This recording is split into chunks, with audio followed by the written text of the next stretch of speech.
जो शमशान साधना है यह तंत्र का मेन पार्ट है। शमशान के सिवाय तंत्र माना ही नहीं जाता। जब तक आप शमशान की कोई शक्तियाँ या कोई क्रिया कोई साधना नहीं कर लेते हैं तब तक आप तंत्र में अधूरे हैं। तो सर शमशान को ही एक साधना के लिए क्यों चुना गया कि शमशान में ही साधनाएं होंगी? शक्ति से शक्तिशाली चीज़ें हमारे साथ जुड़ जाती हैं जिसको हम प्राप्त करने वहाँ बैठते हैं। इसलिए जो साधना का मुख्य द्वार कहा जाता है वो शमशान घाट कहा जाता है। उसने केवल सोचा ही था, वो नींबू ले गई होगी, कुछ उड़द की दाल ले गई, चावल ले गई, खिचड़ी बना के, कोरी खिचड़ी कहते हैं जिसको। उपाय हो गया शमशान में उसको चढ़ाने, कोई मंत्र नहीं कुछ नहीं, वहाँ पे चढ़ा के जैसे ही लौटा वैसे उसके जो हाथ थे वो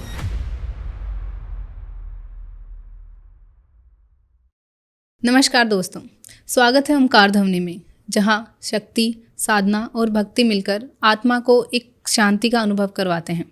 आज हम जिस विषय पर बात करने वाले हैं वो तंत्र जगत का सबसे रहस्यमय और गूढ़ा विषय है, शमशान साधना। लोग इसे डर, भूत, प्रेत और काले जादू से जोड़कर देखते हैं, लेकिन क्या ये सच में ऐसा है या इसके पीछे कोई आध्यात्मिक विज्ञान है? आज इन्हीं सब विषयों के ऊपर बात करने के लिए हमारे साथ जुड़ रहे हैं तांत्रिक अनिल भारद्वाज जी। नमस्ते सर।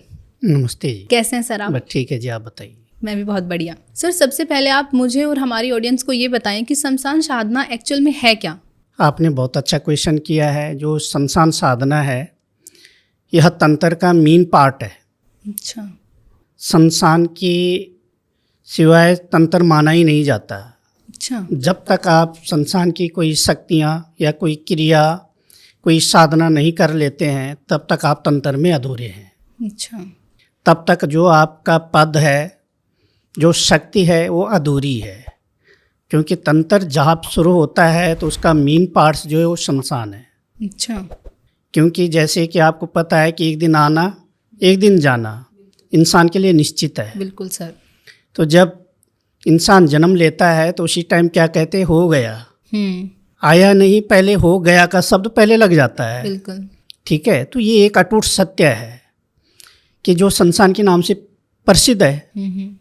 तो शमशान में जो शक्तियाँ विराजमान रहती हैं उनको अर्जित करना, उनके पास बैठ के अपनी साधनाएँ करना, पूजा करना, वो अपने आप में एक बहुत बड़ा विषय और महत्व है उसका। वो कोई छोटी मोटी चीज़ नहीं है। बिल्कुल सर। जहाँ हम लोग अंतिम यात्रा में जाते हैं और वहीं हम विलीन हो जाते हैं, वहीं से तंत्र शुरू होता है।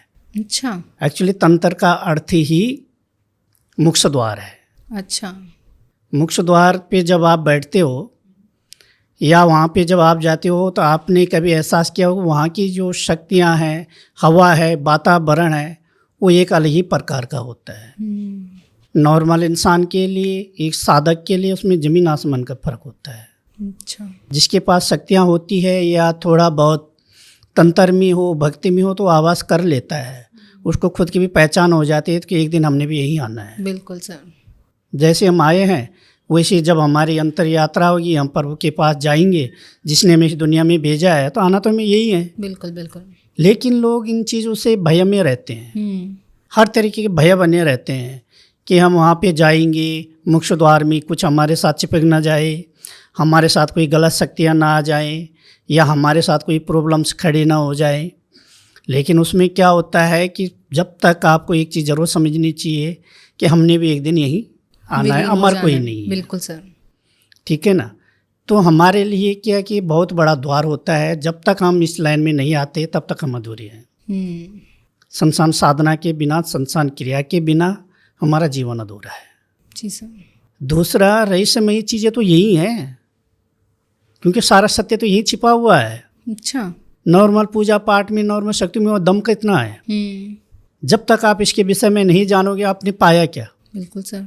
अगर अगर आपको कुछ हटके करना है, हटके पाना है, तो इसमें जाहिर सी बात है कि आपको बहुत कुछ मिल सकता है। अच्छा सर, लेकिन लोग शमशान साधना को एक अंधकार से और एक काले जादू से जोड़कर देखते हैं, तो सर इस बात में कितनी सच्चाई है?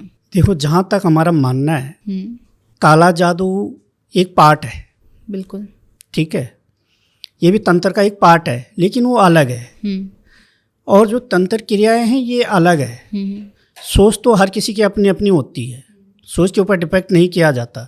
लेकिन हम जैसे लोग जो ये काम करते हैं यहाँ पूजा करते हैं, पाठ करते हैं, जाप करते हैं, साधनाएं करते हैं, हमारे लिए तो सब चीज़ से हटकर ये चीज़ है, क्योंकि हमें इससे बेनिफिट मिल रहा है। बिल्कुल। हमें फ़ायदा, इसके द्वारा हम जन कल्याण कर रहे हैं, लोगों को फ़ायदा पहुंचा रहे हैं, तो हम तो इसी को सत्य मानेंगे ना। तो हमारी नज़र में तो ये सबसे बड़ी चीज़ है जिसमें स्वयं ईश्वर का वास है। तो शमशान साधना कोई डर का या कोई अंधकार का विषय नहीं है? नहीं है। ये प्रत्यक्ष में अगर कोई करना चाहे तो उसको जब तक कूदोगे नहीं मैदान में तब तक आवाज़ कैसे होगा? तब तक कैसे पता चलेगा किसी कैसे को? पता है? खाई में गिरने के बाद ही पता चलता है कि गहराई कितनी है। बिल्कुल सर। सोच का बात अलग हो जाती है, सोच तो सोची तक रह जाती है। बिल्कुल। मानने को तो हम कुछ भी मान सकते हैं कि इसमें क्या है, क्या है। जब तक क्या करेंगे है? नहीं, प्रैक्टिकल जी, नहीं होगा, तब तक हमें नहीं पता चल सकता। कूदने के बाद ही पता चलता है कि कितना गहरा क्या है। तो सर शमशान को ही एक साधना के लिए क्यों चुना गया कि शमशान में ही साधनाएं होंगी? सर क्या वहाँ की ऊर्जा में ही ऐसी कोई एनर्जीज होती हैं कि वहीं पर ही साधना हमारी सक्सेस हो सकती है? उसमें ऐसा होता है कि अधिकतर साधना जो शमशान की चुनी जाती है, जैसे आप कह रहे हो कि शक्तियाँ, सबसे पहले तो महादेव महाकाल, ठीक है, जिनसे सृष्टि चला रहे हैं, बिल्कुल सर, वो वहाँ विराजमान है। दूसरा माँ काली, जिसको शमशान काली के रूप में भी कहा जाता है, उसके अन्य भी नाम है। माँ तो माँ है, वैसी वो जगजननी है, ठीक है, पूरा संसार माँ के आंचल में, लेकिन रूप अलग अलग है। लेकिन जो संसार में माँ काली का वास है, महाकाल का जो स्वरूप है, उन्हीं के सामने उनको प्राप्त करने के लिए साधना ज़्यादा की जाती है, क्योंकि वो एक मुख्य द्वार है। जैसे मैंने अभी स्टार्ट में बताया कि एक दिन आना जाना वहीं पे है। बिल्कुल। तो जो भी वहाँ पे जाता है और वो अपनी अंतिम यात्रा में पहुँचता है ईश्वर के पास, तो सब महादेव की तो देन है जी। मेरे महाकाल उनको मुख्य द्वार में लेते हैं तो कुछ चीज़ें वही भटकती है, तो उन चीज़ों को प्राप्त करने के लिए महादेव की कृपा से वो जल्दी प्राप्त होती हैं। अच्छा। कुछ शक्ति से शक्तिशाली चीज़ें हमारे साथ जुड़ जाती हैं, जिसको हम प्राप्त करने वहाँ बैठते हैं। इसलिए जो साधना का मुख्य द्वार कहा जाता है वो शमशान घाट कहा जाता है और शमशान कहा जाता है।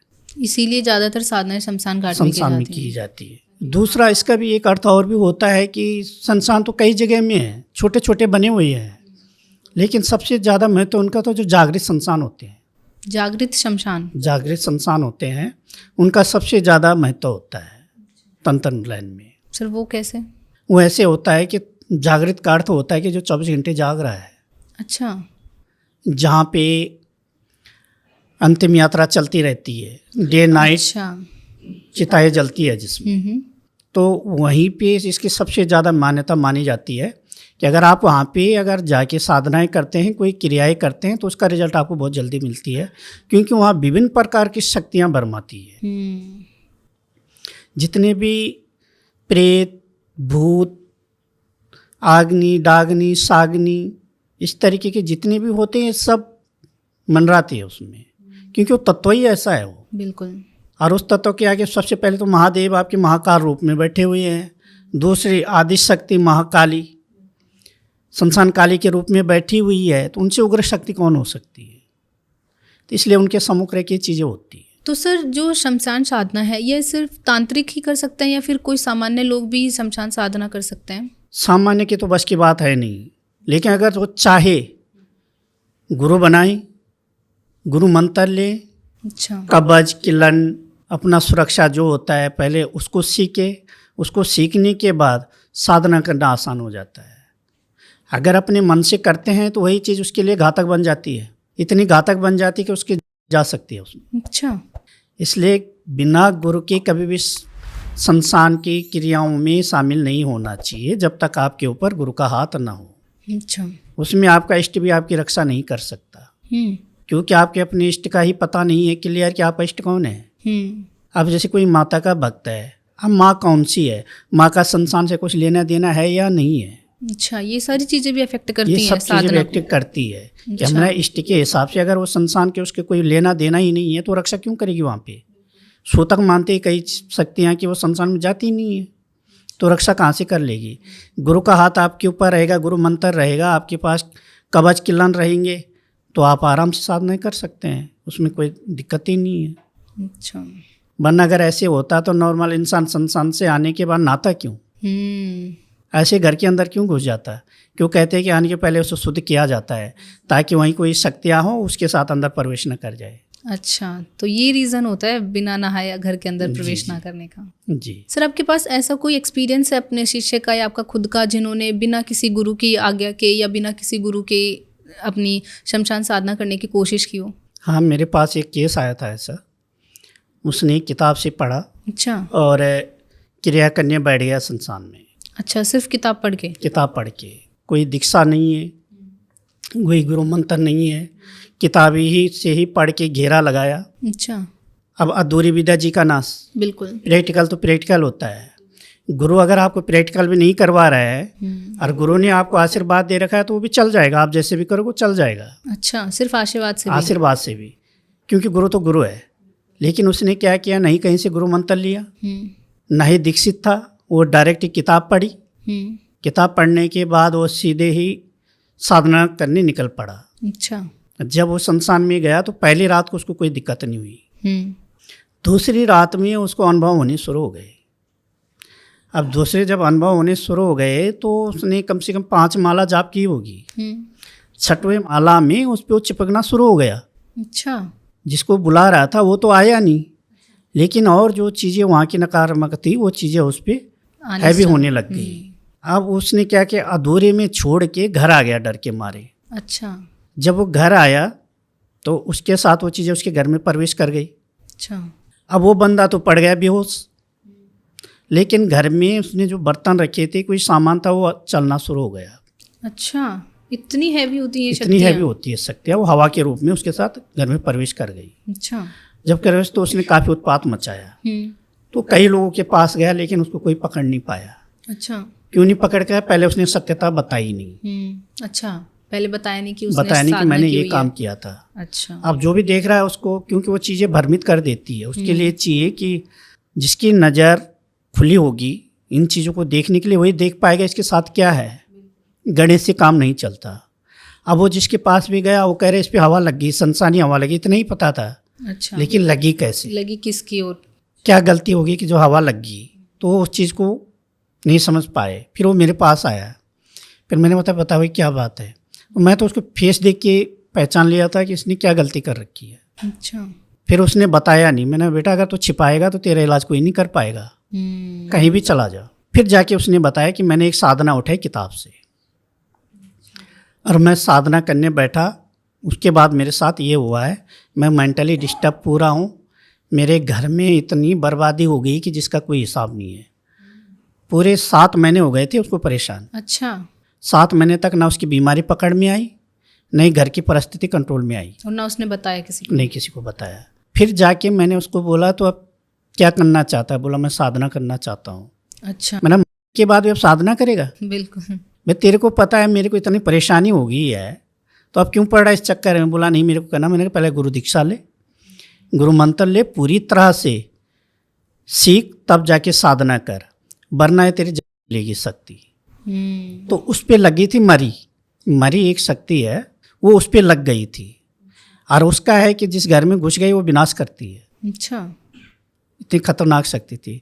तो उसके मेरे सामने कभी उसके हाथ टेढ़े हो रहे हैं, कभी उसका फेस एक तरफ जा रहा है, आंखें एक तरफ घूम रही है, मतलब जैसे एक पैरालाइज वाला हिसाब होता है ना, वही सिस्टम उसके साथ चल रहा था। अच्छा।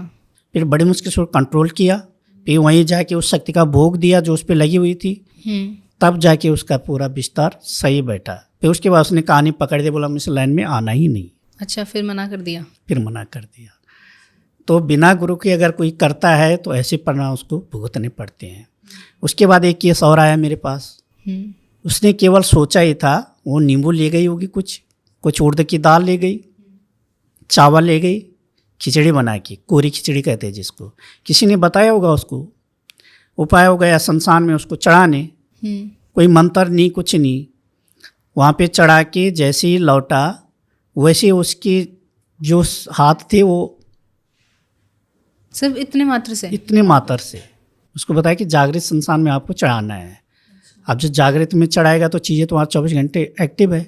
जागृत का अर्थ है जो जागता ही रहता है। उसने चढ़ाया, उसके हाथ एकदम ऐसे हो गए, बिल्कुल टेढ़े। दिमाग उसका कुछ अजीब हरकतें करने लग गया केवल चढ़ाव से। फिर उन्हें कॉल किया मेरे को कि ऐसी ऐसी प्रॉब्लम। मैंने कहाँ गया? तो बोला वहाँ ऐसे ऐसे सामान चढ़ा के आया है। मैंने किसने बताया? बोला किसी ने बताया है। मैंने उसी बंदे से पूछो कि इसने ऐसे कर दिया, ऐसे क्यों हुआ? भाई अगर किसी को भोग दे रहा, आपको खाना देंगे तो आपको पूछ के आपका स्वागत संस्कार करके देंगे ना। बिल्कुल। ऐसे थोड़े कि ऐसे फेंक देंगे। मैंने कहा ऐसे तो लोग जानवर को भी नहीं करते। फिर उसने उसको बताया है वापस कि एक बार फिर जाओ, यानी मौत के मुंह में आप फिर एक बार घुस जाओ। अच्छा। बोला 3 बार करेगा तब जाके ठीक होगा। फिर उन्होंने मेरे को कॉल किया कि ये तो ऐसे कह रहा है। मैंने कहा उसको विचार क्या है, जानता भी है कुछ नहीं जानता है। मैंने चीज़ तो इस पर लग चुकी है। हाँ। ठीक है, दोबारा जाएगा तो वहीं रह जाएगा, वापस नहीं आएगा। फिर जाके जब मेरे पास उसको लेके आए तो वही चीज़ उसके शरीर में, और शरीर में आने शुरू हो गई। तो उसका शरीर जो है हिलने लग गया। फिर मैंने उससे पूछा क्या बात होगी, क्यों आया इस पे? उसने बोला इसने मुझे बुलाया है। हाँ। भाई ज़बरदस्ती मंत्र मुझे दिया है तो मैं तो इसको लेके जाऊंगा। फिर मैंने उससे वचन करवाए, उसी टाइम वचन करवा के फिर हो सकती उसी के पास है। आज बंदा अपना दरबार चला रहा है। अच्छा। उसी से फिर वचन करवा दे, जो आया ही है तो अब जाएगा नहीं, इसका पूरा कल्याण करेगा। अच्छा। और इसी के साथ रहेगा। तो भी शक्ति उनके साथ ही और उनकी हेल्प भी कर फिर रही उसने है। मेरे से दीक्षा ली। तो दीक्षा लेने के बाद वो अच्छा खासा दरबार चला रहे अपना। अच्छा। केवल ये होता है कि समझने वाली बात है और पहचानने वाली बात है कि उसको किस तरीके से वो करना है। सर, जो लोग शमशान साधनाएं करते हैं वो बेसिकली ये सोचकर करते हैं कि उन्हें उससे कोई शक्ति या सिद्धि प्राप्ति होगी। तो सर, उन्हें सच में ऐसी कोई सिद्धि प्राप्त होती है या सिर्फ ये एक गलतफहमी है? देखिए, अधिकतर तो लोगों की गलतफहमी ये है कि उनको पूरा नॉलेज नहीं होता किसी चीज़ का। बिल्कुल सर। ठीक है, करने और कथनी में फ़र्क होता है। बिल्कुल। अगर आप किसी चीज़ को करने बैठो तो आपको ज़रूर प्राप्त होगी, लेकिन वो तभी प्राप्त होगी जब आप उस चीज़ को मन से करेंगे। दूसरा, सिद्धि, साधना, भक्ति, ये सारे अलग अलग पार्ट्स हैं। सिद्धियों के लिए लोग बैठते हैं, लेकिन वो सिद्धि कैसे प्राप्त हो जाएगी आपको उसके विषय में कुछ पता ही नहीं है पूर्णता से। आपके मन में पहले ही शंकाएं भरी हुई है, तो कैसे प्राप्त हो जाएगी?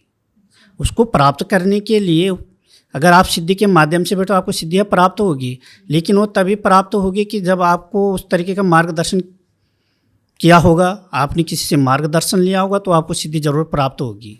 इसमें कोई ये नहीं कि आपको कुछ प्राप्त नहीं हो सकता है। सिद्धियाँ प्राप्त होती है, लेकिन उसके लिए आपका मार्गदर्शन होना बहुत ज़रूरी है। अच्छा। जब तक आपको किसी गुरु से मार्गदर्शन नहीं लेंगे तो सिद्धियाँ प्राप्त नहीं होती। फिर कई बार क्या होता ही है कि आप बैठते हो लेकिन आपको पूर्णतः सिद्धियाँ प्राप्त होती ही नहीं है। वो निराशा में आते हैं, फिर लास्ट में कहते हैं कुछ होता ही नहीं है। बिल्कुल। ठीक है, लेकिन वो अपने अंदर की कमी नहीं ढूंढते। मैं तो खुलेआम कहता हूँ सिद्धियाँ हैं, शक्तियाँ हैं, तो उन्हें पाना आना चाहिए। पाना आना चाहिए, उसको समझना आना चाहिए। अब कई ऐसे भी हैं सिद्धियाँ तो उनको मिल गई, लेकिन उनको पता ही नहीं कि हमारे पास कोई सिद्धि है। अच्छा, ऐसा भी होता है? ऐसे भी होता है, क्योंकि आपने कर तो लिया, सिद्धियाँ प्राप्त आपके साथ बैठ गई आपके हिसाब से, लेकिन आपको पता ही नहीं चला। क्योंकि अधिकतर लोग कहते हैं कि प्रत्यक्षीकरण। प्रत्यक्षीकरण का अर्थ होता है साधना में जब आप बैठते हैं तो जैसे हम बैठे हुए हैं ऐसे फेस टू फेस बात करना शक्ति से। अच्छा। उसको प्रत्यक्षीकरण कहते हैं। तो वो कहते हैं प्रत्यक्षीकरण के लायक उनका जाप ही नहीं है, उनके शरीर में तप नहीं है, उतना बल नहीं है, ऊर्जा नहीं है, तो शक्तियाँ सामने नहीं आती। लेकिन आप किसी भी चीज़ के लिए बैठते हो तो आपको कुछ ना कुछ देके जाती है। अच्छा। यानी आशीर्वाद के रूप पे आपके साथ जुड़ जाती है। इंसान किसी का खा के बैठ जाता है, भूल जाता है, लेकिन शक्तियाँ कभी भी किसी का ऋण नहीं रखती। अच्छा। अगर आपने किसी का अनुष्ठान किया है प्राप्ति के लिए, सिद्धि प्राप्ति के लिए, तो आपको प्राप्त होकर ही रहेगी। फिर सिद्धियाँ भी कई प्रकार की होती है। जो संसान सिद्धि का विशेषकर जो पराक्रम है वो 100% प्राप्त होती ही होती है, अगर कोई सच्चे से करना चाहे तो मतलब कोई गलत फहमी नहीं है इसमें, साधना से शक्तियाँ प्राप्त होती हैं। प्राप्त होती है। हम खुद करवाते हैं, हमें खुद प्राप्त हैं। अच्छा। तो जो हम वही बोलेंगे, जो चीज़ें हमारे साथ घटित हुई हैं और जिस चीज़ से हम रूबरू है, हवा में तीर मारने वाला हिसाब नहीं है। सर, शमशान साधना का मूल उद्देश्य क्या है? क्यों लोग शमशान साधना को इतना मानते हैं, क्यों करते हैं? क्योंकि जो शमशान साधना का मूल उद्देश्य है कि जो तंत्र है वो शमशान से स्टार्ट है। अच्छा। मैंने बताया नहीं कि तंत्र का जो मूल साब है वो शमशान है। अब शमशान में जितनी भी शक्तियाँ विराजमान है वो हमारे सब तंत्र में ही मदद करती है। अच्छा। नहीं तो लोग हर बार पूजा करने शमशान क्यों नहीं जाते? मंदिर हर जगह बने हैं, हर मंदिर में जाना आपको हर जगह अलाउ है, लेकिन कहते हैं शमशान में जाना ही नहीं। शमशान में तभी जाना है पूजा जब तुम्हें क्रिया करनी हो। तो इसलिए जो शमशान का महत्व है वो सबसे ऊंचा है, क्योंकि मुख्य द्वार है। बिल्कुल सर। और इसीलिए वहाँ पे हर शक्तियाँ विराजमान है, उनको प्राप्त करने में सबसे पहले ज़्यादा समय नहीं लगता। अच्छा। इसलिए हमारे लिए वो सबसे ज़्यादा महान है और महत्व उसका माना जाता है। अच्छा तंत्र। सर, शमशान साधना को हम कभी भी कर सकते हैं या फिर इसका करने का कोई एक पर्टिकुलर दिन, कोई ग्रहों की स्थिति या कोई अमावस्या या इसी टाइम पर हम कर सकते हैं, या कभी भी शमशान साधना कर सकते हैं? देखिए, शमशान साधना में सबसे पहले तो ग्रह दशाओं की, नक्षत्र का उतनी आवश्यकता नहीं पड़ती। अच्छा। इसमें मेन होता है अमावस पूर्णिमा। अमावस्या और पूर्णिमा को शमशान साधना, शनिवार और मंगलवार। अच्छा। इन दिनों में शमशान साधना का जो स्टार्ट का दिन होते हैं, मुहूर्त होते हैं, ये होते हैं। इन दिनों में आप इसको शुरू कर सकते हैं और समापन भी इन्हीं दिनों के दौरान किया जाता है। इसका 41 दिन, 21 दिन, इस तरीके की इसकी साधनाएं होती है। अच्छा, इतनी लंबी लंबी साधनाएं होती हैं? लंबी साधनाएं होती है। कहने को तो लोग ये भी कहते हैं कि एक दिन में प्राप्त हो जाती है, लेकिन मेरा मानना तो ये है कि अगर आपको किसी चीज़ को पाना है तो उसके लिए तो मेहनत करनी पड़ेगी और समय देना पड़ेगा। समय देना पड़ेगा। जब तक किसी को समय नहीं दिया जाएगा तो कुछ भी प्राप्त नहीं हो। बिल्कुल सर। ये है। सर, शमशान साधना की कौन सी ऐसी प्रोसेस होती हैं जिनके थ्रू हम शमशान साधना कर सकते हैं? कौन से मंत्र ऐसे होते हैं या कौन सी भूत शुद्धि प्रक्रियाएं इसमें की जाती हैं? इनमें विभिन्न प्रकार की क्रियाएं की जाती है। वो आपके गुरु के ऊपर निर्भर करता है कि आपके गुरु आपको किस तरीके से गाइड्स कर रहे हैं। अच्छा। दूसरा फिर आते हैं शक्तियों के ऊपर बात। आप कौन सी शक्ति को अर्जित करना चाह रहे हैं, कौन सी शक्ति की आप साधना करना चाह रहे हैं, उस हिसाब से आपको क्रियाएं दी जाती है। उसके भोग के बारे में आपको बताया जाता है, उसके हिसाब से उसके मंत्र होते हैं। शक्ति के अकॉर्डिंग प्रोसेस चेंज हो जाता है? प्रोसेस चेंज होता है। हर शक्ति का एक अलग अलग प्रोसेस होता है। अब खीर खाने वाले को तो खीर ही चढ़ाया जाएगा, उसको खिचड़ी नहीं चढ़ाई जाएगी। तो सेम तरीका होता है कि आप किस शक्ति को अर्जित करना चाहते हो, उस शक्ति के हिसाब से उसको उसकी पूरी प्रक्रिया समझाई जाती है। उसको मंत्र दिया जाता है कि इसका जाप किया जाता है कि एक माला में कितना जाप आपको करना है। अच्छा। कितने दिन में आपको शक्ति प्राप्त हो सकती है, इसकी मेन क्रिया कैसी होती है, इसमें सुरक्षा कवच कौन सा लगाया जाता है, सिंगल लगाना है कि डबल लगाना है कि तिबल लगाना है, ये हर चीज़ का एक अलग अलग प्रोसेस होते हैं। अच्छा। तो शक्ति के ऊपर निर्भर करता है कि आप कौन सी शक्ति को प्राप्त करना चाहते हैं। अच्छा, अलग अलग शक्तियों के अलग अलग मंत्र भी होते होंगे सर? अलग अलग होते हैं। अच्छा, पूरी प्रोसेस शक्ति के अकॉर्डिंग चेंज हो जाती है? चेंज हो जाते हैं। आप जिस लाइन में ढाना चाहोगे, जिस चीज़ को प्राप्त करना चाहो, दैविक, दैहिक, भौतिक, अच्छा, उस तरीके से आपका सारी क्रियाएं चेंज हो जाएगी। भोग चेंज हो जाएगा, दिन चेंज हो जाएंगे। अच्छा, दिन भी चेंज हो दिन जाते भी हैं? चेंज हो जाएगा, आपका मुहूर्त चेंज हो जाएगा। हालांकि साधना का जो समय होता है वो अधिकतर रात में होता है। 12 बजे के बाद ही साधनाएं शुरू की जाती है, क्योंकि सब लोग सो रहे होते हैं, पराशक्तियाँ जागरी होती है। वो शक्तियों का समय होता है। समय होता है। दूसरा उसमें क्या होता है कि एकांत रहता है, कोई शोर शराबा नहीं रहता, कोई डिस्टर्ब करने वाला नहीं रहता, कोई उंगली करने वाला, तो पूरी तरह से आप आज़ाद होते हैं। तो आप जिस चीज़ के लिए बैठते हैं वो चीज़ आप आराम से प्राप्त कर लेते हैं। तो सर, जैसे लोग शमशान साधनाएं करते हैं, गुरु के या बिना गुरु के भी, लेकिन सर उन साधनाओं का क्या उस इंसान पर, क्या उस साधक पर इफेक्ट पड़ता है, नेगेटिव या पॉजिटिव? देखिए, आपने बहुत अच्छा क्वेश्चन किया है। अधिकतर लोग साधनाएं तो करते हैं, लेकिन उनको पता नहीं होता कि इससे हमें फ़ायदा हो रहा है कि नुकसान हो रहा है। ठीक है, अगर गुरु की रेख देख में आपने किया है तो जहाँ तक जैसी बात है कि गुरु ने आपको कवच दे रखा है, गुरु के संग में रह के तो आपको उसका गलत प्रभाव नहीं पड़ेगा। लेकिन कई बार क्या होता है कि गुरु के होते हुए भी आपको गलत प्रभाव पड़ जाता है। गलत प्रभाव वहाँ पड़ता है कि जब आप साधना करने बैठते हैं, शक्ति आपके सामने आती नहीं है या आ जाती है तो आप उससे बचन नहीं कर पाते हो, क्योंकि आपको बचने की प्रक्रिया पता ही नहीं कि शक्ति से बचन कैसे किए जाते हैं। बिल्कुल। तो अगर आपकी शक्ति से बचन नहीं होंगे तो जायज़ सी बात है कि उसका आपका दुष्प्रभाव पड़ेगा। अच्छा। क्योंकि अब आपकी पसंद क्या है वो तो आपको पता है। जब तक मैं आपको पूछूंगा नहीं तब तक मुझे आपकी पसंद पता नहीं चलेगी। आपको मैं अपनी पसंद से चला नहीं सकता। आपको चलाने के लिए मुझे आपके बारे में पूछना पड़ेगा कि आपको क्या पसंद है। उसी हिसाब से शक्तियाँ भी चलती है। और वो चीज़ पता नहीं होती, फिर वो गलत प्रभाव डालती है। अगर साधना शक्तियों के अकॉर्डिंग की जाती है तो साधना का असर पॉजिटिव होता है। पॉजिटिव होता है, लेकिन उसका पूरा नॉलेज होना जरूरी है। कोई जरूरी नहीं कि आपके साथ सही हो रहा है, क्योंकि शक्तियाँ भी तो शक्तियाँ हैं ना। आप शक्ति को पूरा समझ नहीं पाते हो जब तक आप उसको समझोगे नहीं। सपोजली आपने शक्ति को कोई काम दिया और वो काम शक्ति का नहीं है, उसके दायरे में नहीं आता है, शक्ति आपको मना कर रही है, ठीक है, शक्ति मना करे कि मेरे हाथ में नहीं, मैं ये काम मैं नहीं कर सकती। आप उसको फोर्स करोगे, नहीं जी मेरे को तुझे ही करना है ये काम, ज़बरदस्ती, तो शक्ति कर तो लेगी, कैसे भी करके करेगी, क्योंकि उसने वचन दे रखा है आपको। लेकिन उसके बाद जो तमाशा होता है ना, वो बड़ा देखने लायक होता है। अच्छा, तब पता चलता है कि वाकई हमने कहाँ गलती करी। इसलिए शक्तियाँ कभी भी एक समान नहीं चलती है। शक्तियों को चलाने के लिए आपको उसको समझना बहुत ज़रूरी है। तो वो आपके साथ अच्छा करेगी, उसके विपरीत चलोगे तो वो गलत करेगी। शक्तियों को समझना ज़रूरी है, ज़रूरी है।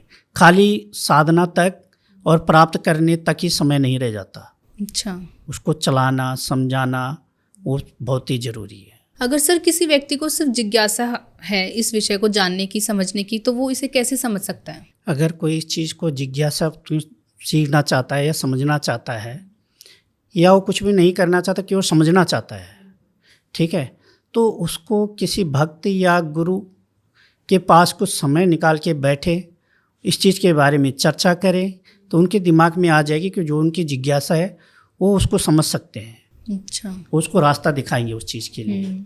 जैसे आपकी जिज्ञासा है कि मैं माँ को प्राप्त करूं, अब जिज्ञासा ये है आपकी कि मैं कैसे प्राप्त करूं, चाहे मैं प्रत्यक्ष में करूं या मन से करूं, बंद आंखों से करूं, कौन सा ऐसी कि ताकि मैं माँ के दर्शन कर पाऊं या माँ का आशीर्वाद ले पाऊं, ठीक है।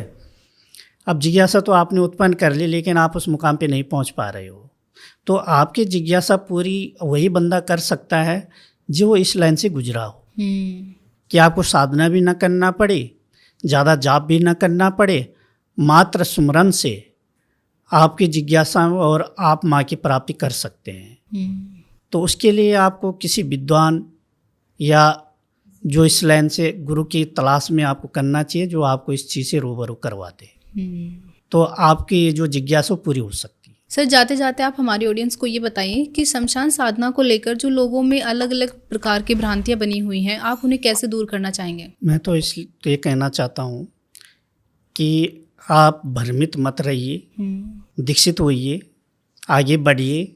जब तक आप खुद इस चीज़ को समझोगे नहीं, तब तक भ्रम में ही रहोगे। बिल्कुल सर, ठीक है। तब तक आपके मन में क्वेश्चन ही चलते रहेंगे, रोपण प्रत्यारोपण चलते रहेंगे। इसलिए मैदान में उतरिए, आगे बढ़िए। संसानी क्यों, हम तो कह रहे ईश्वर को प्राप्त कीजिए, अपने इष्ट को प्राप्त कीजिए और आगे बढ़िए, ईश्वर के शरणागत होइए। जो ईश्वर के शरणागत हो जाता है वो सब कुछ प्राप्त कर लेता है। बस कोशिश आपकी ये हो कि आपको किस तरीके से आना है, उसके लिए आप किसी गुरु का चयन करें। गुरु मुख होके आप सब कुछ प्राप्त कर सकते हैं। Thank you so much sir, आज आप यहाँ पर आए और हमें शमशान साधना के बारे में इतनी अच्छी बातें बताई, इतनी नॉलेज दी हमें इस बारे में।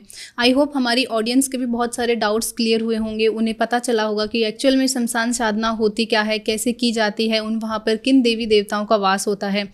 अगर आपको ये पॉडकास्ट नॉलेजफुल लगा हो तो please don't forget to like, share and subscribe the channel. धन्यवाद सर। धन्यवाद।